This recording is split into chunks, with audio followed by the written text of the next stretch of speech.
Et bonjour à tous et à toutes, c'est un plaisir de vous retrouver aujourd'hui pour une nouvelle vidéo. Donc aujourd'hui on va partir sur quelque chose d'un petit peu particulier puisque j'ai jamais posté de vidéo comme ça auparavant sur la chaîne. Cette fois en fait on va essayer de faire le tour du paysage éditorial français pour ce qui est du manga, puisque ce paysage là ne cesse de se développer depuis plusieurs années et que de nombreuses maisons d'édition ont vu le jour récemment. Elles sont vraiment nombreuses d'avoir publié un ouvrage cette année en 2020, donc nous allons principalement nous arrêter sur ces maisons là, et en plus de faire le tour de toutes ces maisons, je vais essayer de vous présenter un petit peu différentes œuvres que vous pouvez retrouver à l'intérieur.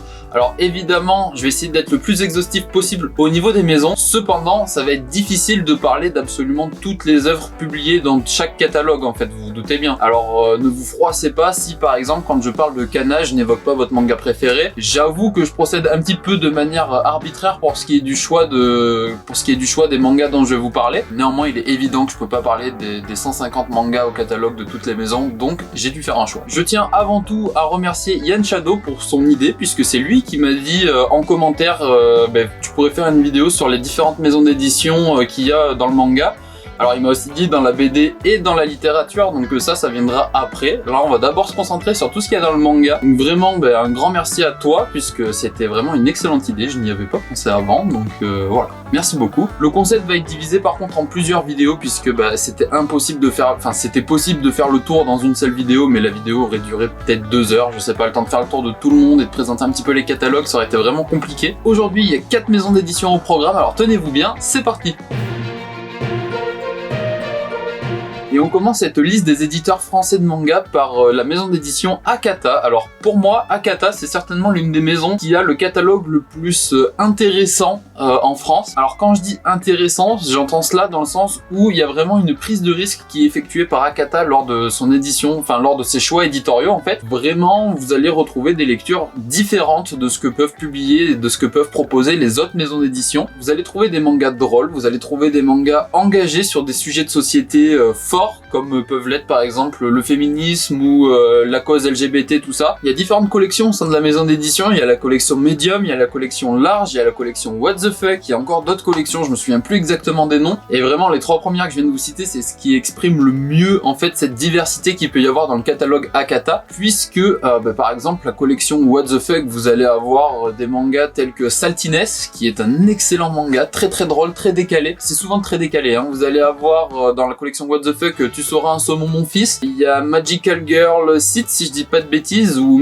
enfin il y a plein de trucs autour des Magical Girls. C'est vraiment une excellente collection, et vraiment si vous voulez lire des mangas d'un autre genre, c'est vraiment ce qu'il faut tester. Ensuite la collection Medium et la collection Large, alors je sais pas exactement pourquoi ça s'appelle comme ça, c'est peut-être expliqué en quelque part sur le site mais j'ai pas trouvé, mais on peut peut-être qualifier ça sur l'ouverture d'esprit nécessaire, ou l'ouverture d'esprit que vous allez acquérir en lisant ces œuvres-là, puisque dans la collection Medium, c'est des mangas qui sont plus ou moins classiques, entre guillemets, et dans la collection Large, vous allez trouver des mangas, là, cette fois, vraiment engagés sur certains thèmes, comme par exemple, vous allez trouver A Romantic Love Story, que j'ai lu, et qui est très bon, je trouve. Ensuite, vous avez des mangas comme Éclat d'âme, des mangas comme Le mari de mon frère, donc vraiment, il y a énormément de choses sur tout ce qui est la cause LGBT. Si je devais donner une maison d'édition coup de cœur, ce serait probablement Akata, dans les choix éditoriaux qui ont été faits, en fait, pour toutes ces raisons-là, si je devais, je pense, dire une maison d'édition vraiment atypique, je donnerais Akata. Ensuite, on enchaîne avec un pionnier du manga français, je veux bien sûr parler de Kana. Donc Kana sont là depuis la fin des années 90, début années 2000.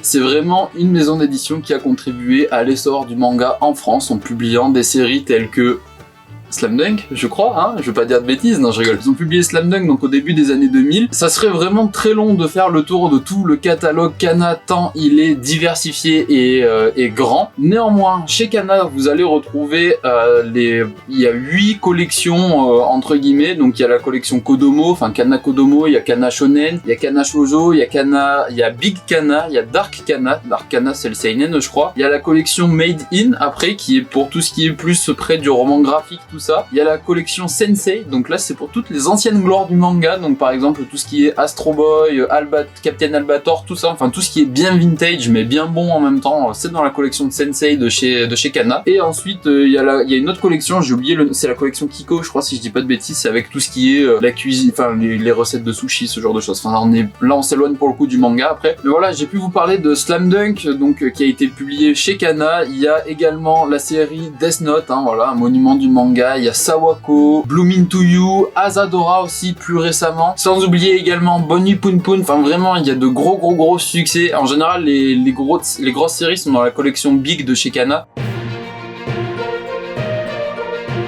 On enchaîne avec un deuxième pilier du manga français, je veux bien sûr parler de Glénat. Vous allez voir qu'aujourd'hui il y a que des A, il y a que des maisons d'édition en A, c'est pas fait exprès, hein, mais bon c'est comme ça. Là c'est un petit peu différent puisque Glénat, eux ils sont rattachés, enfin Glénat Manga est rattaché au groupe Glénat, donc Glénat c'est avant tout de la bande dessinée. Donc voilà, ils étaient déjà très bien implantés sur le secteur de la bande dessinée, donc ils se sont ouverts au secteur du manga, donc ils sont venus quand même avec une force de frappe. Glénat c'est un petit peu comme Kana aussi dans le sens où leur catalogue est quand même assez généraliste, vous allez trouver un petit peu de tout, avec pas mal de shoujo, pas mal de seinen, pas mal de shonen. Vous avez vraiment de gros incontournables du manga qui sont publiés chez Glénat, pardon. Vous avez Akira, vous avez One Piece, vous avez Berserk, vous avez Gun, vous avez également Ranma 1/2, vous avez Dragon Ball Super. Donc là, comme ça, si je devais vous donner quelques titres à lire chez Glénat, il y a Tokyo Revenger, Tokyo Ghoul, il y a aussi Orion, donc qui est un manga français. J'avais lu les 2 premiers tomes, j'avais plutôt bien aimé. Vous pouvez aussi lire Inumaru Somo, qui est très bon. En seinen, vous allez retrouver Les Enfants de la Baleine, vous allez retrouver Parasite, vous allez retrouver également Blue Giant et Blame. Blue Giant,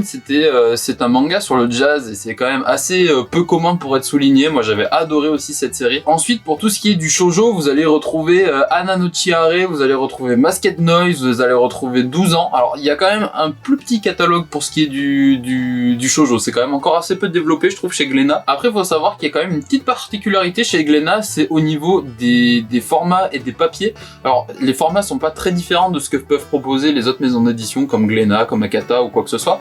Mais par contre, au niveau du papier, ils jouent vraiment la carte d'un papier, on va dire cheap, low cost, mais qui fait que les coûts d'impression sont plus bas et donc les mangas sont moins chers au final. C'est important parce qu'ils ont quand même de longues séries avec One Piece, Berserk, ce genre de choses. Par exemple, One Piece c'est quand même encore un des rares mangas que vous pourrez trouver à moins de 7 € parce que ça se fait quand même de moins en moins. Donc ça c'est possible grâce au papier parce qu'il faut quand même admettre que le papier est quand même pas ouf chez Glénat depuis quelques années quoi. Donc la dernière maison d'édition dont nous allons parler aujourd'hui, c'est Kurokawa. Là aussi, la maison d'édition est plutôt généraliste et là aussi, la maison d'édition possède ses propres classiques avec Full Metal Alchemist, Hippo, Maggie, Pokémon aussi, One Punch Man, Soul Eater. Il y a d'autres très bonnes séries qui se nichent dans le catalogue de chez Kurokawa, comme par exemple Arslan, comme par exemple Slime, Sukedaishi 9 également, Kenichi, Shonen 7 aussi, Blue Flag. Il y a vraiment de très bonnes séries chez Kurokawa. Et là encore, je vous ai parlé que des shonen. En seinen, vous avez My Home Hero, vous avez Red Ace Sword, vous avez Goblin Slayer, vous avez Vinland Saga. Il y a vraiment aussi beaucoup de choses. Et malheureusement, par contre, il y a vraiment très peu de shoujo actuellement chez Kurokawa. Et comme pour Glénat, j'imagine que ça va se développer au fur et à mesure. Après, si vous voulez, ce qui est cool avec Kurokawa, c'est que vous avez pas mal d'extraits gratuits disponibles en ligne. Si vous voulez tester les séries avant de les acheter, foncez sur leur site internet pour lire les extraits. Et ils sont aussi également très présents sur le secteur du numérique. Donc ça, c'est aussi important. Ça avait le mérite d'être souligné. C'est donc fini pour aujourd'hui. J'espère que vous aurez apprécié cette vidéo et ce format de vidéo. Si c'est le cas, faites-le moi savoir, vraiment, pour savoir si je continue, si jamais on fait d'autres choses ou pas. Il reste encore vraiment beaucoup de maisons d'édition à voir. Je peux vous dire à peu près les noms qui manquent. Alors il reste Vega, Kiyun, Le Lézard Noir, Manabook, Komiku, Meian, Pika, Kaze, Delcourt, Tonkam, Nobinobi, Ototo, Taifu Comics, Soleil Manga, IDP, Blackbox, Ankama, Doki Doki, Azuka, Panini, Omakebook, Casterman, Hydra de tête, Des bulles dans l'océan, Chato, Shiba Edition, Izan Manga et Michel Lafon. Donc autant vous dire qu'il y a eu beaucoup de publications cette année, malgré toutes les publications qui n'ont pas eu lieu ce mois-ci à cause du coronavirus.